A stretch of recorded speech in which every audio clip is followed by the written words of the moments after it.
If you've ever felt like people are always one step ahead of you, finishing your sentences, poking holes in your arguments, or winning debates before you even find the right words, then I've got news for you. It's not that they're smarter, it's that they're using a trick you haven't learned yet. And once you understand this, you'll flip the script. You won't just keep up, you'll outthink, outmaneuver, and outsmart nearly everyone you meet. This isn't about having a higher IQ or stuffing your brain with facts. It's about mastering a single mental tool that rewires how you see problems, arguments, and decisions. I call it the mirror method of critical thinking, and once you've got it, you'll wonder how you ever lived without it. Most people stumble through conversations and challenges like chess players who only look at their own pieces. The mirror method forces you to see the board from both sides, and that's when the game completely changes. Let's break it down.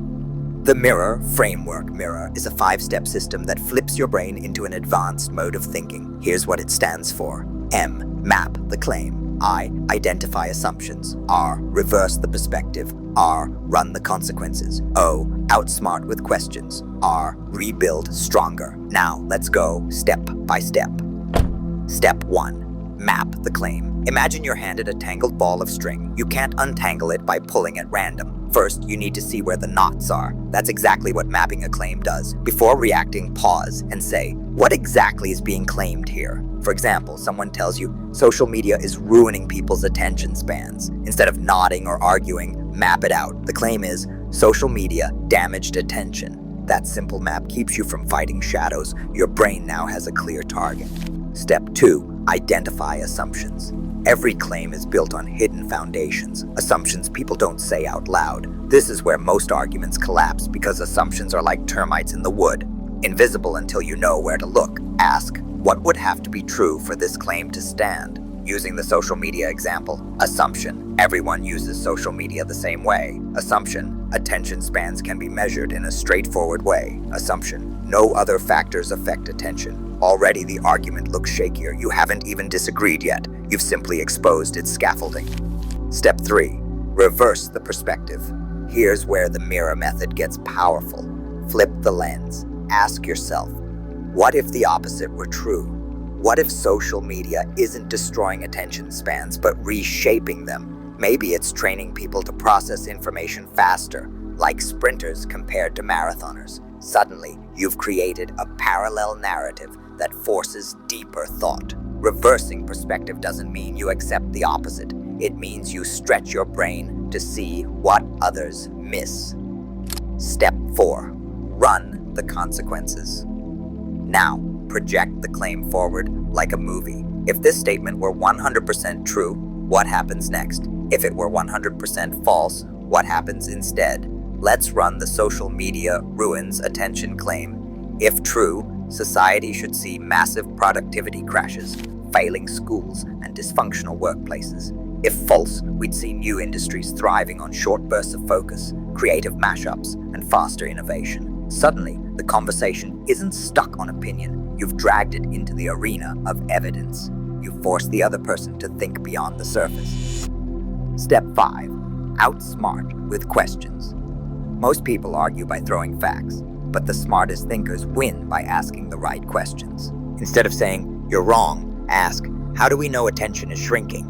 What data would prove this either way? What else could explain the same outcome? These questions flip the burden back. You're not the one scrambling for proof, they are. That's how professionals, lawyers, and top negotiators dismantle opponents, not by shouting louder, but by asking smarter. Step 6. Rebuild stronger. Here's the final and most overlooked step. Don't just tear down claims. Build them back up stronger than before. This is how you gain respect, not resentment. Take the social media example. Instead of just leaving the argument in pieces, you might say, maybe the truth is somewhere in between. Social media might shrink long-form focus, but it could also sharpen rapid problem solving. The real question is, how do we balance both? Now you've positioned yourself as a creator of solutions, not just a destroyer of ideas. That's the mark of true critical thinking. Why the mirror method works. 1. It removes blind spots. Most people argue only from their own side. By mapping and reversing, you see the full picture. 2. It forces logical depth. Running consequences and identifying assumptions takes you from surface-level chatter to actual reasoning. 3. It gives you control. Outsmarting with questions shifts the power dynamic.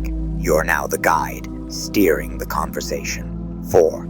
It builds credibility. By rebuilding stronger, you show you're not just nitpicking, you're elevating the discussion. Common traps to avoid. Trap 1. Overcomplicating. Don't drown in theory. Keep your maps simple. One line, one arrow. Trap 2. Playing gotcha.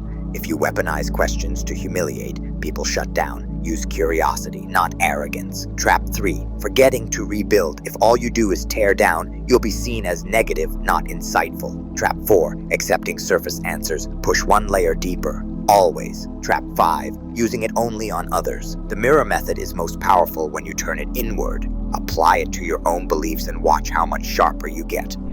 Your challenge. Now it's your turn. Think of one belief, opinion, or claim you've been holding on to tightly. Maybe it's, I'll never be good at math, or I don't have time to start my own project. 1. Map it. Write the core claim in one sentence. 2. Identify assumptions. List what must be true for it to stand. 3. Reverse perspective. Ask, what if the opposite were true? 4. Run the consequences. Imagine life if you're right and if you're wrong. 5. Outsmart with questions. Ask yourself, what am I not seeing? What evidence do I need? 6. Rebuild stronger. Create a new, upgraded version of the belief. Do this once and you'll feel a shift. Do it daily and you'll outsmart not only everyone else, but even your own limiting thoughts. That's the real secret of the mirror method. It doesn't just make you look brilliant in debates. It transforms you into the kind of thinker people turn to for clarity, insight, and solutions. Because at the end of the day, the smartest person in the room isn't the one with all the answers. It's the one who knows how to ask the right questions. And with this trick, that person will be you.